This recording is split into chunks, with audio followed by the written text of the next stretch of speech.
This segment is brought to you in part by the Canadian Historical Arms Society, owners of the Genesee Range, the premier recreational sport and training facility in Western Canada. See us online at historical-arms.com. The Quiet Professional, a podcast about law enforcement, security, justice, and politics. We are digging deeper on the issues and going where the information takes us with access to experts and authorities. Welcome to The Quiet Professional. Hey everybody, welcome to The Quiet Professional.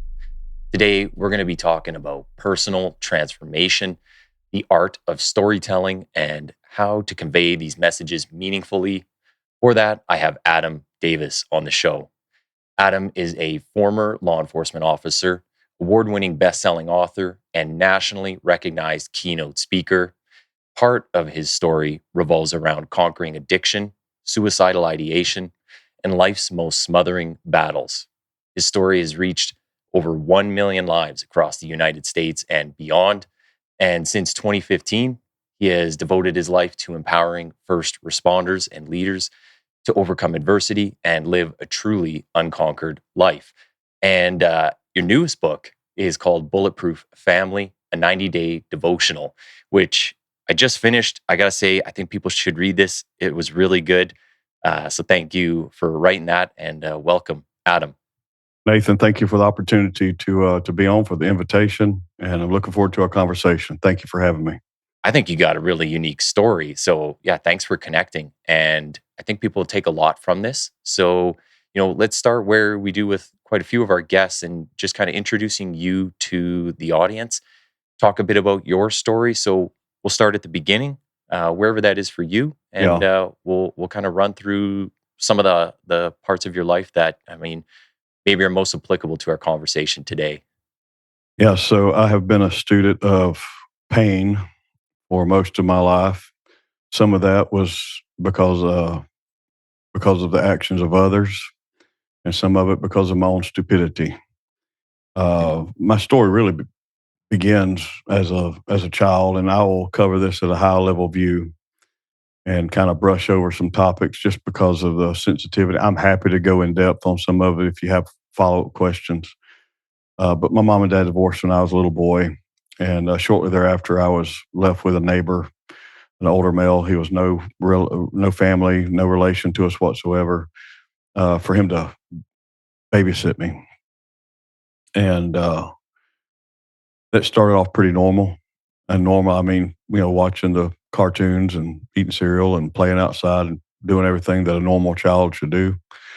And mind you, this was in the 80s, so we didn't have cell phones or anything like that.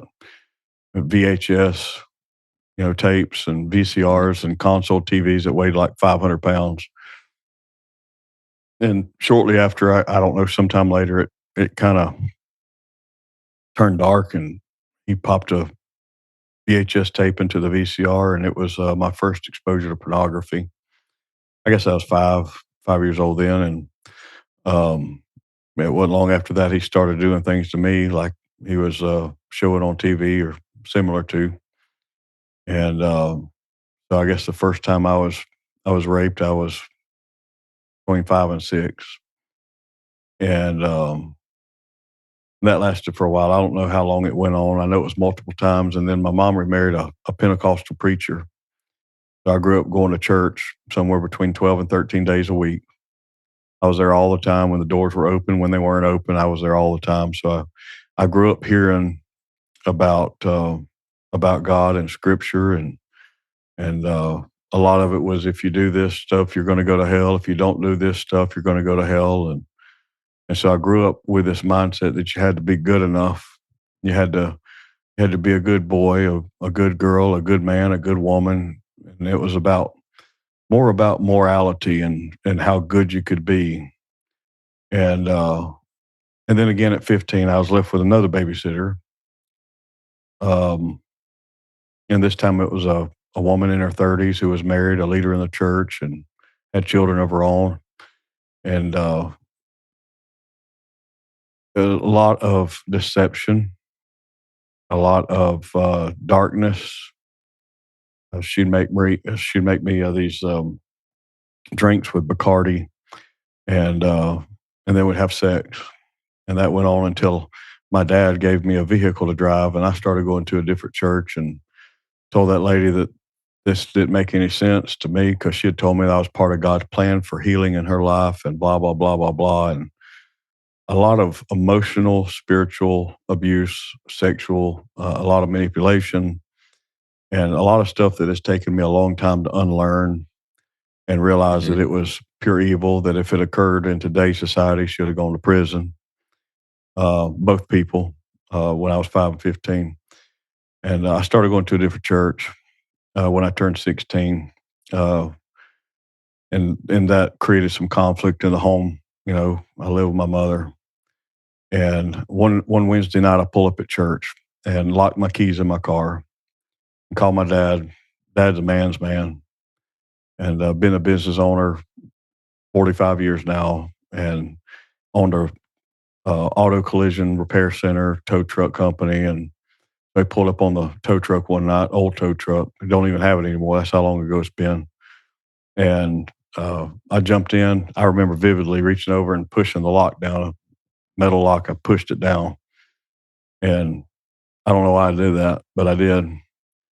And I said, "I'm in trouble. I need your help." And he said, "Well, that's why I'm here. I'll unlock your car for you. No big deal." And I told him everything in great detail and how this woman had wanted me to marry her when I turned 18. And it just, I didn't like it. I didn't want to be part of this stuff anymore. I want to separate myself from it. And Dad's first words were not words that I'll repeat here, but they were violence and anger and rage, Mm. a normal, healthy parental response when you find out something like that's happened to one of your children. And then he said some words I've that's kind of stuck with me. And he said, "I got to protect you." And he put me at his house for a long while and uh, gave me some time to start healing. There was never any therapy or counseling. It was just figured out. That wasn't a thing at the time, Oh really? no, you Yeah, you didn't even talk about it, much less go yeah. see a therapist or you know a lot of shame, a lot of guilt, a lot of negativity, and I guess the first time I thought about, man, I'd rather be dead. I should have never been born. I was a child, you know, when uh, backing up to when I was 5. I mean, I got to the point several years there, I couldn't control bowel movements. I developed a speech impediment. They'd taken me to psychiatrists and doctors trying to figure out why these things were going on. And when I was a man, I understand those were trauma responses. Those were signs of deep, deep trauma as a child. And so it took me a while. But what was happening under the surface that I didn't realize was I was developing deep hate for all the people who were involved that covered it up, that brushed it under the rug, that pretended it didn't happen, that denied it happened. Um, and boy, it caused some ruckus inside, some chaos. And then at 17, I met this beautiful, beautiful young lady in high school, and we were just classmates, and we talked all the time, passed notes back and forth, and we graduated May of 2000 and got married in September 2000. And this September we'll celebrate 26 years. Oh, Have wow. three young Congrats. adult children. Thank you. 3 young adult children, and for the first, I guess, from the time I was 14, 15 to until I got in law enforcement in 2009, I probably had 12 different jobs trying to find my own identity, and most of those were until like I guess '03, and then I got into pest control and kind of stayed there until I got into law enforcement. But um, I was a mess, and I don't regret marrying my wife at 18. I regret not giving her a whole man, a healthy man. Mm. I regret the chaos that I put her through because I was so deeply wounded. And that translates a bit into the later life and some of the issues that come up. Oh, absolutely. And I Yeah. mean, the first year of our marriage, man, I had zero conflict resolution skills, like zero. And so anytime conflict popped up, I packed my bags and try to run. That's all I knew was to put on a mask and pretend I'm good. I learned that as a kid, pretend everything's okay, hide the pain because of fear. You know, I'd been told I don't know how many times, if you talk about this, if you tell somebody, I'm gonna kill you. Or you know, this is not going to end good for you. Blah blah blah blah blah. Whatever. And so anyway, we got married at 18, and had our first child in '04, about 3.5 years after we got married. And so we rock on in '09. I was a service manager for a pest control company, and I lost my job. I was fired, and I had no business being a manager in my 20s, but I was. I Mm. led a team, and I remember going home. It was our oldest son's 5th birthday, and everybody's there, balloons and birthday presents and birthday cake, and my wife is pregnant with our son, our third child, our youngest son, and it's supposed to be a happy day, and she's got complications, so she's not able to work, and um, so here I'm, a husband, father of two, a third on the way, and I don't have a job. And I've been applying for law enforcement for a little while, and nothing was happening. Everything was crumbling around me. And man, I want to tell you a side note here. As a man, I'm wired to provide. I'm wired to protect. And when Yeah. you feel like you can do neither, you feel like a worthless piece of crap, and lowest of lows for me. And so I started mowing grass and washing cars and scooping horse manure and cleaning stalls and tending the horses, whatever I had to do to make a living. And one day, I got a call back, and I was hired in law enforcement. September 2009, I started. Felt like I'd finally found the one thing I was made to do. I was made to be a cop. Can I ask you there, Yeah. um, just to go back a little bit, back when you between 5 and 15, who were you telling at that point? Like, because you said that some people were part of like covering it up or not addressing the issues and stuff. So, uh, who exactly were you able to speak to, and then they weren't a part of the any solution? Well, at 15, there was a family meeting called, and of course, the one side um, said that it never happened and denied it because of their close proximity to this person. Yeah. And which dad was the only one to protect me and defend me and try to get me whole, And yeah, 5, I didn't tell anybody. It's just I couldn't control bowel Okay. movements. And they were like, something's wrong with this kid. And something was wrong, deeply wrong. So I wouldn't tell anybody at that age. I'd been gripped by fear for so long, and that's all I knew. And when it becomes your natural, like, baseline, fear and shame, and you learn to pretend to be strong, you learn to put on a mask so nobody knows or sees, it's still going to creep out. It's going to show up. So I wouldn't tell anybody. The only time it came out was 16. When I turned 16, I was going to a different church. So 16, I started talking about it, and that night, that was the only time I brought it up to Dad and to anybody else. And then when I was old enough to break out on my own and get married, I was out and I was gone. Yeah. And I told my wife about it before we got married, but neither one of us knew how it had affected me. So, and that's a little bit. And I thought when I became a cop that I had the bull by the horns, and I was ready to go. I mean, I was doing all the things I was supposed to do that I thought. I was reading my Bible. I was going to church. I was doing all the things, and all that stuff that I just mentioned was still Yeah. sitting down in the basement of my soul, just waiting to seep out. Is this stuff that was coming out in your character, I guess? Like your interactions with people, but maybe you weren't seeing it? Oh, absolutely, man. Like, Okay. it wasn't anything that I was able to notice. I thought I was just living life as a cop. I started drinking pretty heavy, and I remember the pivot point where I started spiraling out of control was early 2013. I was on the negotiations team. I'd been trained by the FBI as a crisis negotiator. I was statement analysis. I'd been working investigations and all these things. I mean, Wow. did a lot. I did a lot of work and enjoyed it, loved it. And but this week long hostage situation involved a little boy named Ethan. He was 5 at the time. This guy went onto a school bus and told the bus driver he was there to get one of the kids off the bus. And and the bus driver refused. And so the guy shot and killed the bus driver. Charles Chuck Poland was the bus driver. And he grabbed the first boy that he could get. That was little Ethan, took him into an underground bunker he had been preparing. And Holy. patrol was called out, obviously, initially, and then we were called out. SWAT was called out at the same time. And this guy had set up pipe bombs that come up out of the ground for everybody to communicate with him with, through. And he'd set up pipe bombs in this tube that he wanted us to communicate with him through. He tried to detonate it. Thank God it didn't go off, or it would have hurt a lot of people. And so my job was to sit in the command post that was set up later on that evening. And SWAT had dropped a phone in the bunker that had audio and video. It wasn't just a phone. He didn't know that.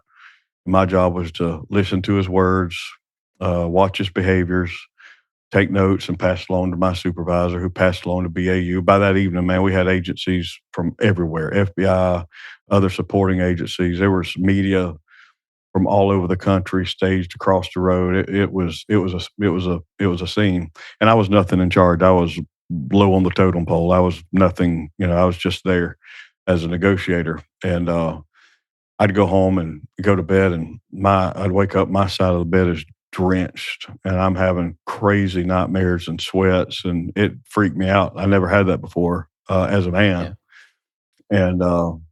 And in fact, my commander called me halfway through that week and said, we're going to pull you off this case. We think you're too emotionally connected to the kid. They didn't know why. And I lied, and I was like, I'm good. I got this. I can handle this.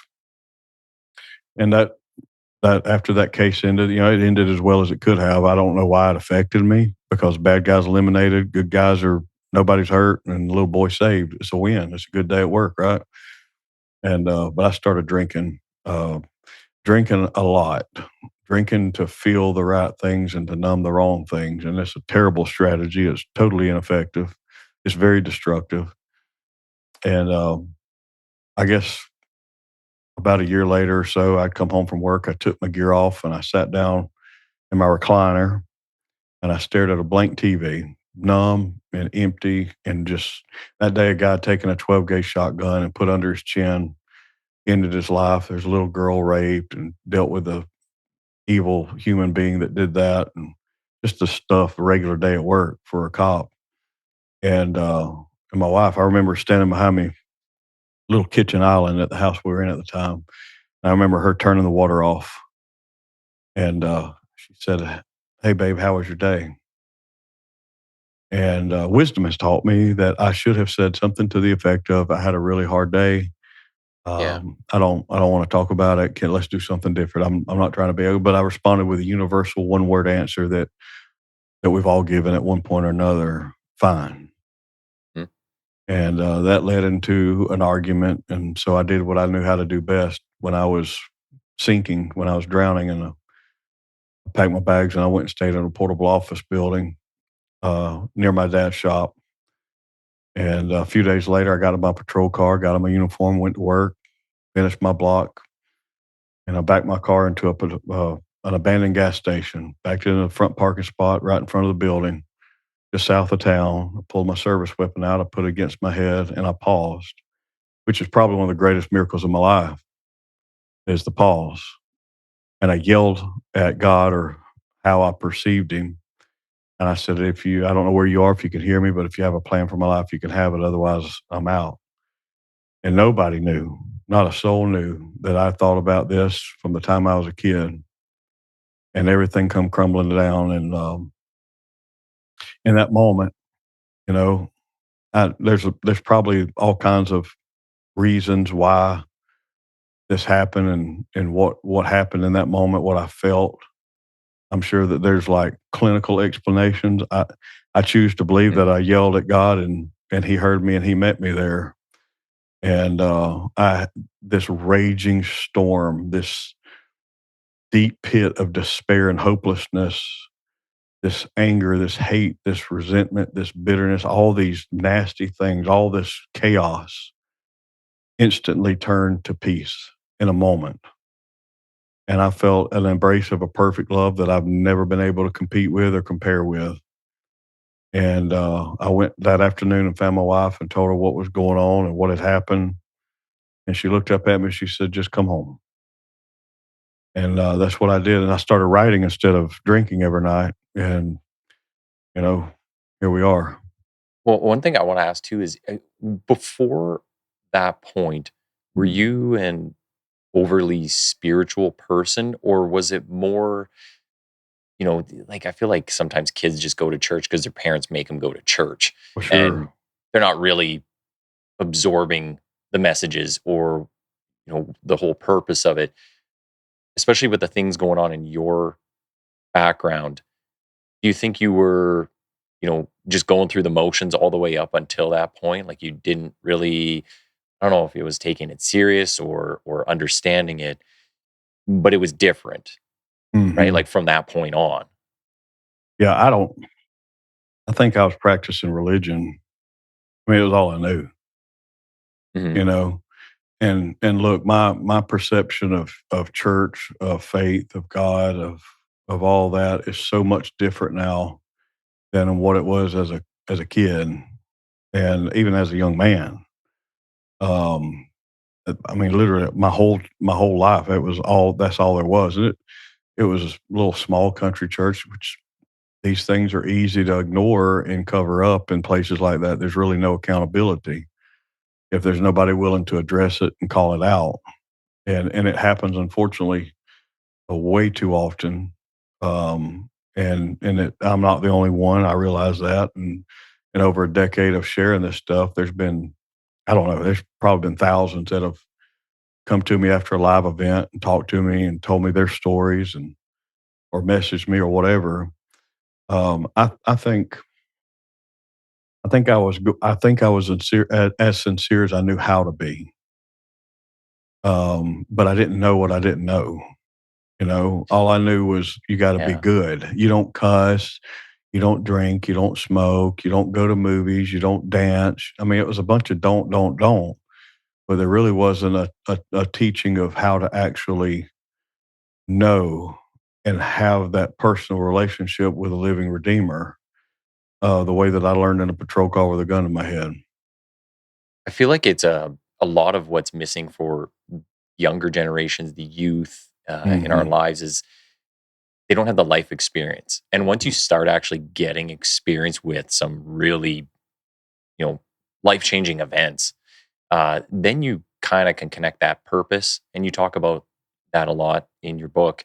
But it's like you can connect this to, I don't know, just like the bigger picture of things. And then you can really start to embrace it more and Hmm. turn it into something meaningful, especially all the messages that you could be getting out of it. I, you know, my, I haven't, I'm not great at going to church and, you know, doing that part of the life. But my closest experience would be, maybe taking stuff from university or lessons there or from my parents, and they tell you stuff your whole life. And then now it's like you hit your 30s and your 40s. You're like, oh, yeah, okay, now I should have listened to them. I wish I listened to them when I was 15, I was 20, whatever it might Hmm. be.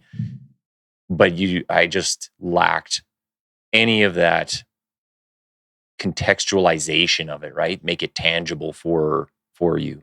So, Sure. Well, and I think it's important that we teach our children as fathers, that we teach our children um, what it means not to practice religion.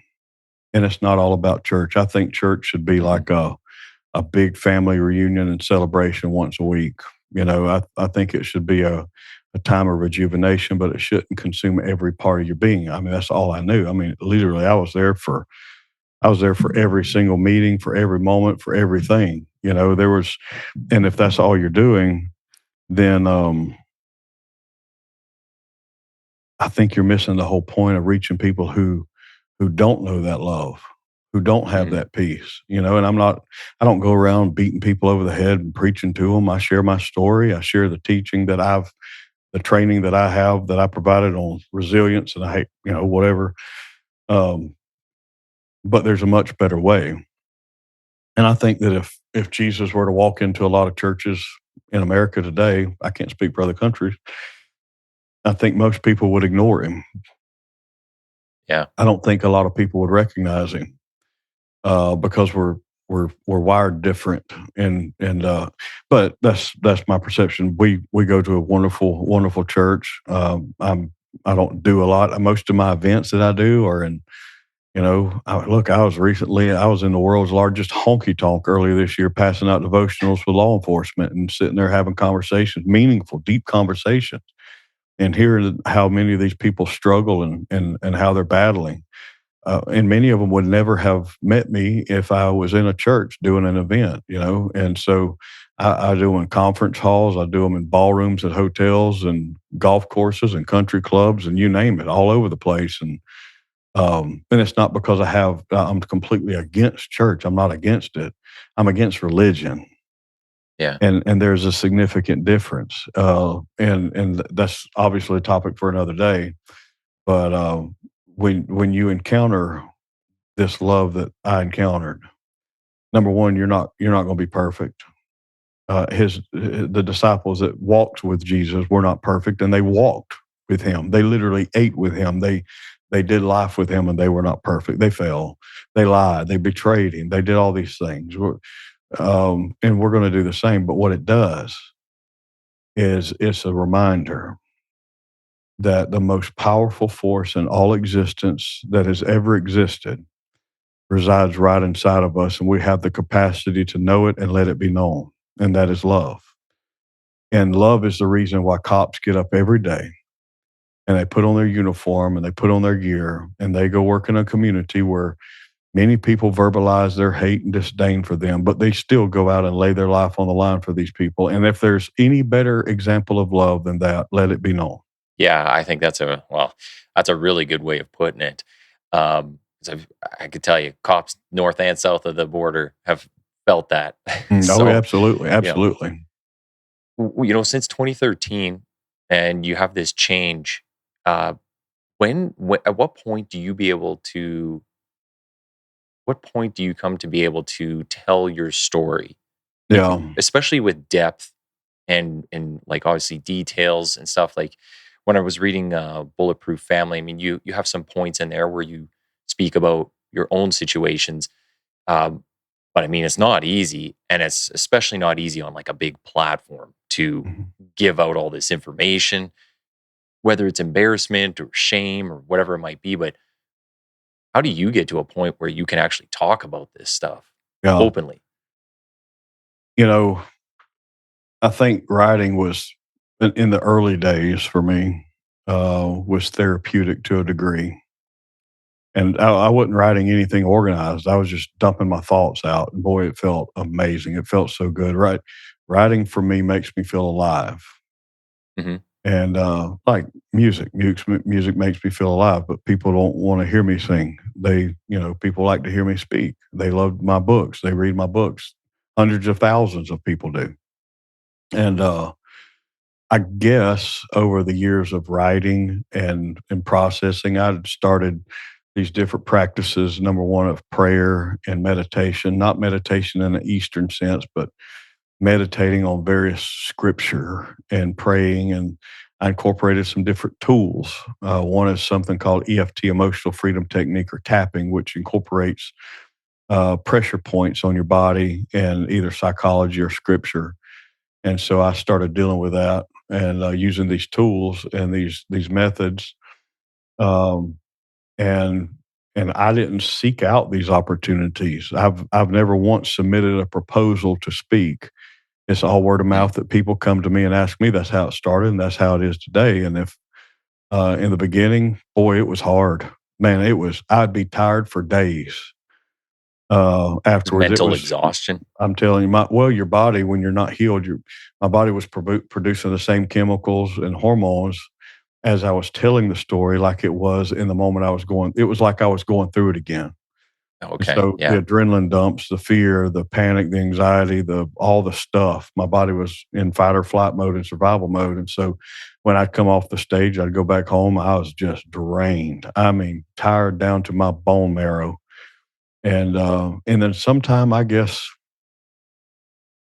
a few years back, I don't know exactly when it was, something shifted and changed. And I remember when I walked off the stage, There's about 200 or so first responders in the audience, and man, I felt like I could do it all. I could have done that all night long. I was ready to go, and something changed.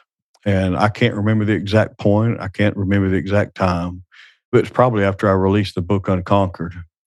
For the first time in my life, I'd seen a trauma therapist and gone through something called EMDR, and just had a breakthrough. I can't tell you exactly what day it was or what time, but I can tell you that something shifted, and I can Yeah. talk about it in a way that's not exhausting. My body's not in fight or flight mode about that.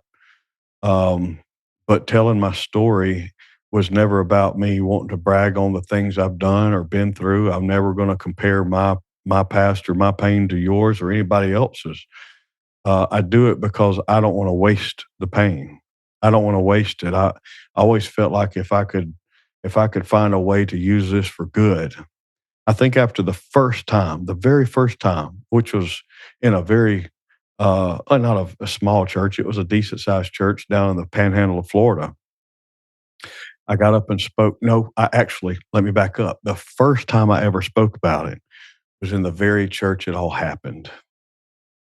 Oh, wow. I remember it now. Um, I can see and why a trauma response would come there you back from go. that too. And I shared it, and boy, it pissed a lot of people off. And then the first real time was at another place down in Florida. I believe it was in Chipley, Florida.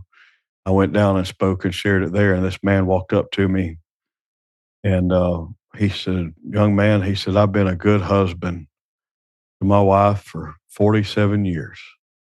He said, "But she's never seen the man she'll see after today because you gave me some keys that have set me free." Talking about forgiveness. Right before our first son was born in '04, I was doing some reflecting, namely because I didn't know how to be a dad. And I wanted to be a good dad, and I knew something was off inside of me. So I started this process of forgiveness. And I realized, man, there was something off, and it was just pure old fashioned hate, just hate for these people who hurt me, for the people who condoned it, who brushed it on the rug and just pretended I didn't matter. Mhm. And I hated them. And so I started this process of forgiveness, and it was real complex. I remember where I was at. I was standing outside in the driveway with my arms propped up against the bed of my truck under a night sky in South Alabama. And I said, "God, I forgive them." And felt for a second, and I still felt that hate. I said, "Oh man, you need to do this again because it didn't work." Mm. And forgiveness is an act of faith, as much as it is an act of obedience. Now, forgiveness isn't about the offender. It's not about the person who hurt you, and it's not a one-time deal. It's an act of faith because I'll tell you, I didn't see how I could forgive them. Yeah, I would imagine it's It, pretty hard and it was hard. It took years. It took yeah. years. It took a long time because I'm good at holding grudges, and remembering stuff. I remember all the details. I remember all the things. I remember everything about it. I remember how people reacted when I brought it up. I remember who defended me and who called me a liar. And I Mm. remember those who refused to validate what I felt, and I remember those who did. And so I'm grateful that I'm here. I'm grateful that I have an opportunity to share because here's a very dark reality. The dark reality is I'm not the only one, and there's millions and millions and millions of people just like me. Yeah. And if I can share this, and one person finds the courage and the will to live again, the will to fight back, the will to get up, whether it's childhood abuse, childhood sexual trauma, adult trauma, whatever it is. I don't know what it may be for you or for those who are listening, but my end game here is not to glorify my pain, but to let you know that there's a better way. I'm not even here to preach to you. I'm certainly not a preacher. My goal is to stir up within you the courage to look in the mirror, to face the pain, and to fight back because your family, number one, your family, and then your brothers and sisters deserve you to be able to show up at 100%. And trauma keeps you from doing that. But it's not just trauma, it's chronic stress that goes unmanaged. It's lack of sleep, it's poor sleep, it's bad nutrition, it's not knowing how to manage all these things because Mhm. stress will kill you. It may not be a direct killer, but it's going to contribute to the one thing that'll kill you. And so it's not just a bunch of trauma talk. And I don't want to minimize that or diminish that in any way, but it's a lot of stuff that if we don't have the mindset, the mentality to get up one more time, you know, get up one more time and keep fighting and fight back. It's not going to be easy. It's going to be messy, but there is a better way, and you can achieve so much more in life than just surviving. One of the things that all the things that you're saying makes me think of is just how people who could be extremely high functioning and appear normal on the outside Mhm. can have all that stuff buried somewhere deep in there, and they're dealing with all of that, and yet they come into work. And this is one of the things that I actually talk about with my peers and some of the people that I work with. Like, I'm a supervisor now, Yeah. for about last year and a half, and I've brought this up multiple times where it's like, you have to be good at home before you can be good at work, because whatever's not good at home is going to bleed into your work life. Like, people will see that. Oh, yeah. But, and at the job, especially in law enforcement, I mean, it's life or death. There are times where we need you functioning. We can't have you off in another place Yeah. mentally, physically. It's something that it's like, if you got something you need to work on, you need the help, you need connections, whatever it might be. I myself, others there, we have a lot of different services now. But like Yeah. you were saying, I mean, this stuff happened back in the day. I mean, you didn't have all these I'm mental not. health services. Yeah, people didn't talk. It's quite different these days. But I mean, I've been in policing since 2011, and at the beginning of that, yeah, a lot of this stuff didn't exist. So it's fairly new. It's new Yeah. to people, new to talk about, new to think about. Um, but yeah, it's pretty amazing just to see how people can still function day to day. And I mean, Mhm. your case, it's over years that your body can still hold up and keep going. Well, Yeah, I mean, statistically, I should be in a grave, a prison cell, an addict on the street. I shouldn't be an author of 11 books. I shouldn't be a speaker, much less a husband of 26 years, a father of 3. But piss on statistics. yeah, Like, for real, man. yep, Like there comes a day, and I reached this point. I got up one morning and man, I'm so sick and tired of this bullshit controlling my life and causing me like I'm sick and tired of it. I had a terrible victim mentality. I thought everything that bad happened in life happened to me. And I had a bad case of victim mentality. Now I didn't find this way on my own. I'm blessed to have had people all along my life. Some I still talk to, some I haven't talked to in many years that encouraged me along the way, that spoke life into me without them even knowing what I was going through. And you know, I don't I don't think we should forgive people like in the sense of saying, "Hey, it's no big deal, we're good." Forgiveness doesn't always mean that there's going to be reconciliation or healing in a relationship. Certainly don't ever put yourself back in a situation that's abusive. I don't give a crap who it is. I don't care what their title is. I don't mhm, give a crap who they are. Don't put yourself back in that situation. Go and get well, get healed. But your family, like there's going to come a day, there will come a day that you will walk away from that job. You will walk away from your military career. You will walk away as a first responder. You will hang up your badge and gun belt, your vest one day. And within just a few short days, somebody else will be driving that car wearing that gear. mhm, And what really, really matters is the ones that you've got at home. And I'll say this, and this is controversial as crap, but if walking away from that career means saving your family, then pack your shit and walk away. yeah. Go home. Yeah, it's difficult. That is It is difficult, and hard. It's people, hard. yeah, yeah, it's hard to find. Well, maybe in the larger services in the U.S., certainly in Canada, you're paid very well as law enforcement. You have a pension at the end of it. You've Yeah. got benefits the whole way through, and you only need um, high school diploma. So Yeah. there's a lot of people who have that to consider as well, and to just give it up and find something new, be very, very difficult. Very difficult. And I walked away after 6 years. I got up on a Sunday morning.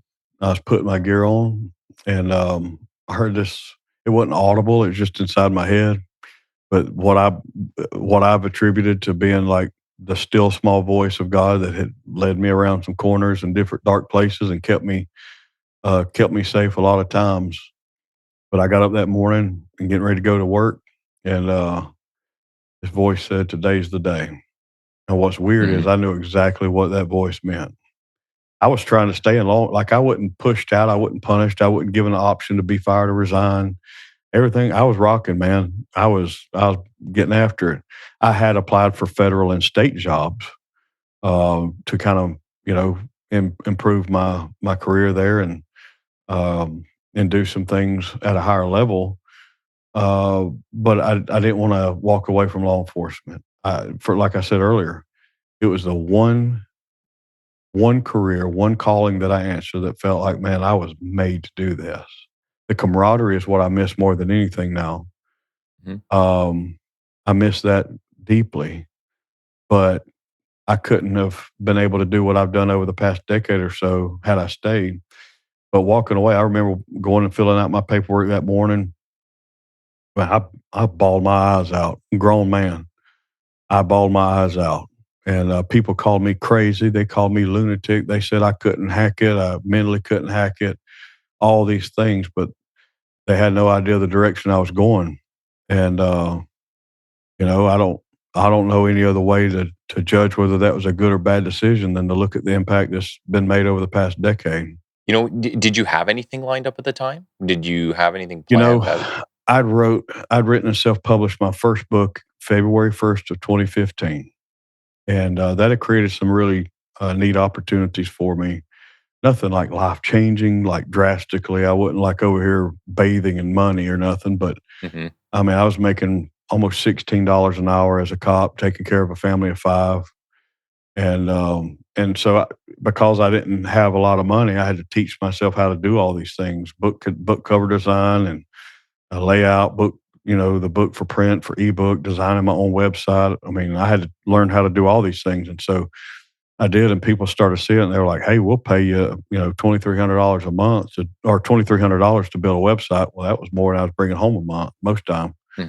And I got up one day and I had like $30,000 in pending business. I had people want me to come speak. I was selling books and things were just cooking pretty good. And I was kind of like, I'm going to do both as long as I can. I'm going to do them both. But it was time. It was time to go. It wasn't really a money thing. I mean, that certainly contributed, but it wasn't a money thing. When I left, I didn't have a safety net. I didn't have investors. I didn't have a team. I didn't have like hundreds of thousands of dollars sitting there in case I flopped or another opportunity to go back. No, it was make it. So when you don't have an option other than to win, to succeed, you figure it out a way. And Yeah. so, I think my first month I did like $8,000, roughly 8,000. And my best year in law enforcement, I'd done 43,000, and that was averaging 55 hours a week. I've never made less than I made in law enforcement, but that's not a really high bar. I mean, that's many years ago too. That's over a decade ago, Mhm. and things have changed. They pay law enforcement officers much better there now. They got great leadership, great culture. They're doing a great job of improving a lot of things, and I don't have any beef with anybody there. Don't now, didn't then. I love them all dearly, and I think that the greatest thing we could do for our cops is number one, pray for them, and then provide a community that supports them and show that support. So anyhow, I wanted to ask what was the response from family when you come home and say, I'm gonna not be law enforcement anymore. I'm gonna take this authoring thing and go full time with it. Like man, where were you at, and what was their response? yeah, my wife is like, I could tell her today that we're about to go and hike through the Sahara, and she'd be like, "Let's get it." Like that woman believes in me, man. And like when we got married because we could not, like, there was not enough hours in the day for us to spend together. And we talked and talked and talked. And I think that I ever did anything to hurt her grieves me. And I tell Mm. you that we talk about forgiveness. The hardest person I've ever had to forgive is the one that looks back at me in the mirror. I was a piece of shit. I ain't no sugarcoating it. I was an absolute piece of shit. Now, you could argue and say, well, you were also deeply wounded. You're pretty messed up. Yeah, I was, but I'm not going to use that as a crutch or as an excuse. And my mind was jacked up. My heart was jacked up. My soul was jacked up. I was jacked up all the way around. And so when I told them, some family said, "You're out of your freaking mind. You've lost your ever loving mind. You're crazy. You're never going to make it." But that woman is the only one that mattered. Her opinion was the only one that mattered. Mm. And she said, "Let's do it. Let's ride." And Awesome. she's had my back before. She's had my back then. She's had my back ever since. And she's been the one that's never left my side. And she had every damn right in the book to leave my side, buddy. She had Mm. every right. In fact, if she got up today and said, "I have had enough of this, I'm out," I'd be like, "Man, I'm going to miss you so bad, but I don't blame you. I don't blame you one bit." But she stayed. And so I try to do everything I can to serve her as well as I can. I learned that from Marcus Luttrell. I was Mhm. sitting at his house one day, sitting at the kitchen bar several years ago, and we're just shooting the breeze. And I remember he had a white kitchen towel over his shoulder. And this is right after I'd released Bulletproof Marriage back in 2019. And he said, your wife doesn't need a warrior in the home. What she needs is you to lay your gear down at the door and walk in the door, grab a towel, and serve her. Well, you think about that. And then you think about what Scripture says. It says, "Husbands, love your wives as Christ loves the church." You know what that means to me? Mm. Selflessly. Selflessly. And I feel like to that point, especially since 2015, I had loved her, well, um, but I never really thought about what it meant to serve her, because that's what it means to love your wife as Christ loves the church. Be willing to lay your life down for her. And most of us are. Most of us love our families enough we die for them. But how many of us would live a life of sacrifice for them Yeah. to get well? That's a great sacrifice.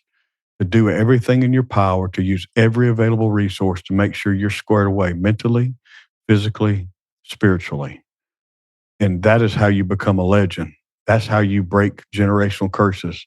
I'm a fourth generation survivor of childhood trauma, sexual abuse. I'm a first generation curse breaker. And that's the Yeah. job of every man that has a family, is to break those generational curses no matter what. I wanted to ask on that. How do you select the topics for your books? And I mean, they all sort of have a theme, I think. There's a lot of family in there, and there's a lot of uh, religion aspect. But how do you select, like, I want to write about specifically like bulletproof family, and then, you go into different topics and you might come back to something, but is it certain events happen in your life that really get you started in a Yeah. certain direction with the jotting ideas down, journaling? Or do people ask you for maybe a certain topic and that kind of Mhm. gets you started? Well, Behind the Badge came about because the first book I wrote and self-published was a very small devotion for law enforcement, because, like, who's going to help us? Yeah. Who's going to encourage us? You know? Hmm. And I felt strongly compelled, called to write that first book, and so I was like, "Man, this is pitiful. It's all I knew. I did what I knew best. I didn't what I had. I worked with what I had." And so I started pitching literary agents and publishers, and everybody rejected me. I don't know how many times a book for law enforcement rejected. It was over 3 dozen times. And then I had this one publisher give me a shot, and that's where Behind the Badge was born, which has sold over 105,000 copies now. Wow. And so that was born because I wanted to encourage those who still served. I wanted to give them something that, like, if you wanted to talk in non-biblical terms or church terms, it was like a way to ground themselves before and after shift, right? And and so I wrote it to encourage. just to give life, speak life, and not really anything other than that is to pierce through the darkness that we carry sometimes, so that they could show up better at home. And then Colonel Grossman endorsed it. I reached out, didn't know him, but I knew his training, I knew his books, and reached out and was like, "Hey, would you give me an endorsement on this?" And that turned into, "Hey, let's write a few books together." And the first one was Bulletproof Marriage. That was the one we landed on to do first. So I used all my screwed up mistakes, my pain, my past, and 5 bullet points that Colonel Grossman gave me, and that's where Bulletproof Marriage was birthed out of. And then we did On Spiritual Combat, was based on his book on combat. And then Prayers and Promises for First Responders was just a series book that the publisher wanted us to do. And I didn't want it just to be a book of, scripture based on topics. I wanted to include some devotions in there, give it a little bit of context. And but Bulletproof Family was a book. We had the contract. I let the contract sit for probably 2.5 years. I didn't think anybody would give a crap about that. And then I reached a season in life where we're almost empty nesters. And I've started doing some reflection. And I think back over the more than 2 decades of being a father, and I got some regrets. And man, I was like, maybe I do need to write this. And so we tackled that one, said yes to it. And it was hard because I've got regrets. I got regrets on the Disney trip when they were little. Now, in my defense, I felt like there were 100 billion people in that little theme park. It was 115 degrees. It was hot. It was so hot. And I don't know about you, but at the time for me, I didn't do crowds very well. But I was a prick. You know what? I can't go and do that. I can't change that. I can't change any of that. What I can do is change how I show up now. And maybe that's a message for somebody today. You can't change anything about the past. You can change how you respond today. And so Bulletproof Family was really same concept as Bulletproof Marriage, but the whole mission was to bring the families together, bring harmony, promote that unity and peace in a home.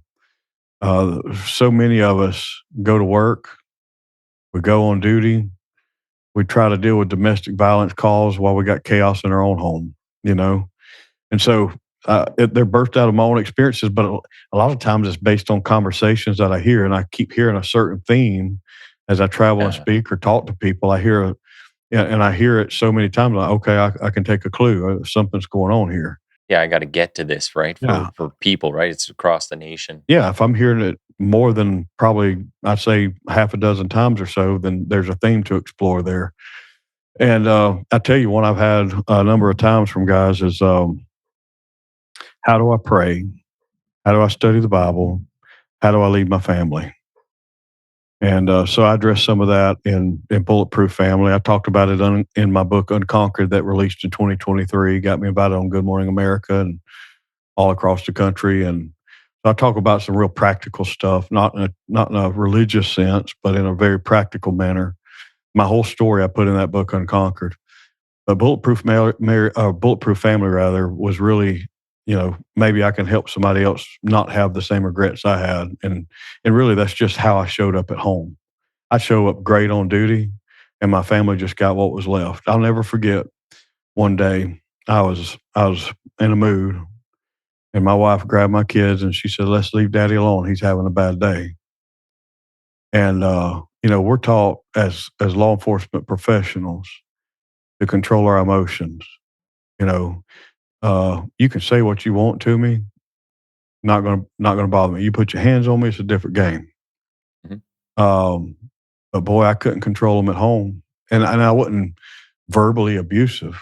I was emotionally abusive because I was silent a lot. I'd close off, I'd shut down, I'd isolate. That's still abuse. I wasn't physically abusive. I was an authoritarian, disciplinarian. And I wish I'd have been a little gentler with them, a little kinder to them, a little bit more loving.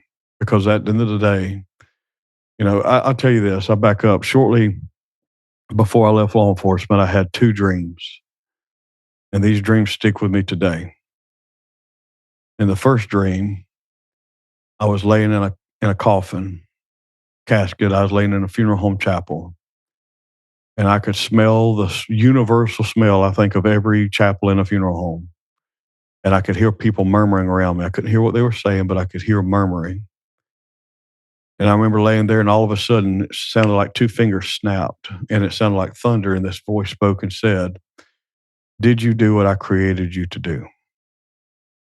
And I woke up in a panic, my heart beating what it felt like 150 beats a minute. And I guess a month or so later, another one. This time I was in that same box, and they were lowering me into the ground. And I could hear them throwing dirt on top of me. And again, those two fingers snapped, sounded like thunder. And the voice said, "Did you do what I created you to do?" And I've thought about that. Did God create me to be a cop? Did God create me to be an author? Did He create me to be a husband or a father? No, we were all created to do one thing universally, and that is to love. Hmm. Now, Scripture, as a Christian, as a follower of Christ, it says to love the Lord your God with all your heart, all your mind, all your being, and then love your neighbor as yourself. But boy, it's hard to love yourself when all you know is pain. And so I had the gift of an experience to encounter the love of a living God. And so I'll ask you and those who are listening, have you done what you were created to do, which is love? Do that well. Do that well, and your story will tell itself, because people will tell your story even long after you're gone. Yeah. And I think for most of us, it's hard to love when all you've known is pain. But I think the pain should be the very reason we love even more, because we know that we're not the only ones. We should be empathetic to those who are around us, are closest to us, our families, and fight for them, you know? And so how I come up with the book titles, I listen, I observe, I notice, and I use my own experience. Well, I guess it kind of goes to this. What's the saying? You got 2 ears for a reason, one mouth. Do lots of listening, lots Real, of yeah. observing. Yeah, I've written millions and millions of words. Only about 1 million have been published, but there's probably 5.5 or 6 million that have never been published. So, You got lots of ideas left oh to yeah, put out there. lots. And just we're kind of coming up to the end of the time. This hour's flown by. I really do appreciate the time. And the one thing that I keep thinking about too is, if someone is struggling with a whole bunch of stuff, it is nice Yeah, to read these experiences that other people have. There can be, maybe it's a bit more comforting to know like someone got through all of this. For myself, like I don't think I have an exceptional, extraordinary story in that sense. I feel like I had a pretty good life growing up, but I look at it more on a proactive side. sure. So when I read these things, I go, can I do that stuff now to ensure I don't go down that path? Or I provide the best home for the Hmm. family. I'm being the best parent I can be, the best husband I can be, whatever the title you have is, supervisor, whatever it might be.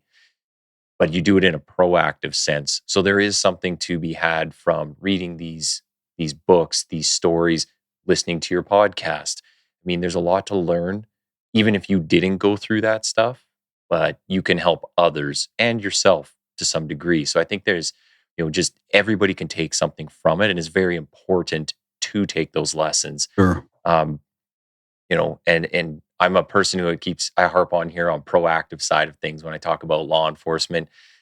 I think that is just as applicable in your personal life as it is out Yeah. on the street. So, Well, I mean, look, if we take care of our bodies by training in the gym, we take care of our craft by training on the range or classroom or whatever, but we neglect training our mind and soul, then we failed immensely, because it's the invisible man, the inner woman that really dictates the direction of your life. And there's a clinical term called mental defeat. Means you don't believe you can win before the battle even starts. And so if you could develop a victory mindset, a winning mindset before you ever fight, before you ever face that loss, the grief, the addiction, the struggle, whatever it is, And these are just tools that will help you develop a winning mindset, a winning heart, a winning soul. And like I've helped more than 160 people craft their stories and put them into a book. I've helped, I don't know how many speakers launch their speaking platform, but more than 160 authors have books around the world today because they trusted me with their stories. And I've not only written my own, but I've helped others do the same. And everybody's story is different. And but I look at these stories like, man, and this sounds cheesy as all get out, but they're treasures. You know, back when I was a kid in the '80s, uh, which really hurts me to say because that seems a long time ago. But as a kid in the '80s, our parents didn't talk about these things. You didn't talk about your business. You didn't share your business with everybody. You kept that private. But what a tragedy to take the lessons from our pain to the grave when we could document lessons we learned through struggle. Hey, you ain't got to bare your soul like I do. If you're Yeah. called to do that, then do it. Be courageous and go right into it. Run straight ahead to the battle line. But we've all got lessons we've learned that we can craft into a book that if you just do it for your family, and it could change the entire direction of your life forever. It can change their lives because guess what? They're not having to figure out a lot of crap on their own. Now they've got a sort of a guide on some things to do and some things to avoid, and a lot of these people that have given me the opportunity to help them, they had powerful stories, and some are just lessons learned. Lessons learned. So your story is powerful, and I'll tell you, authenticity is rare these days. There's so many people that put on a facade, that show up. They want to be an influencer. They want to be known. They want all these things. Just be authentic. There is nothing more priceless than being authentic. Stay true to your roots. Tell the story. Tell it like it is. Don't be afraid to tell the truth. Are you going to face resistance when you tell the truth? You dang right you are. But tell the truth. Tell the truth and be real, you know? And you do that, you're going to have an impact on somebody. You're going to have a positive, lasting impact. You've got the potential with your story to save another human being's life. And Yeah. how does it get Yeah, you much do. better than that? Yeah. Well, those are great words, I think, to kind of wrap on here. I would be glad to get you back on because I think there's so much more we could talk about. We Oh, you want maybe to got scratch through, the surface. yeah, we got through half of what questions I even had written down. But last thing I always end on is, what do you got coming up next? Where are you going? And how can people follow you? So where's the best places for them to find your work? You can go to my website, theadamdavis.com, theadamdavis.com. You can find all my books wherever books are sold. Most people are going to get them on Amazon. Um, I've got some stuff coming up. It's private fundraisers for law enforcement. I've got some trainings coming up down in South Mississippi that are pending for law enforcement. I've kind of slowed down on the road a little bit and gotten a little bit more picky. But connect with me on social media. I'd love to hear from you. Let me know you heard me right here on the Quiet Professional podcast. I'd love to know that you listen. Love to hear from you. And I know it's not a super easy listen. I know some of it's heavy. I know some of it's emotional. I know some of it will quite possibly rip the Band-Aid off for somebody, and maybe you don't like me very much, but I do this because I love. And I don't necessarily love talking about this crap. There's a lot of cool things we could talk about other than this, but I do it because I love you, a human being, a fellow brother or sister who's listening. And I know that there's much more potential inside of you than what you've lived up to so far. And I think that's possibly one of the greatest tragedies of humanity is to go to our grave without reaching our fullest potential. And all that past pain and that trauma does is put a lid on your potential. Let's remove the lid and climb to the top and reach your peak. And I'd love to hear from you. You find me on social media, go to the website, find my books on Amazon, and let me know what you think. Awesome stuff. I want to say thanks for being on here and thank you for all the work you have done. And, again, being authentic and putting your story out there, not easy. But we'll get you on again. And man, I would love to chat a bit more. So Be thank fun. you. Let's do it. Thank you so much, Nathan. Thank you. Hey, everyone. Thanks for listening in and following along with the discussions. Be sure to click the follow or subscribe button on your respective listening platform.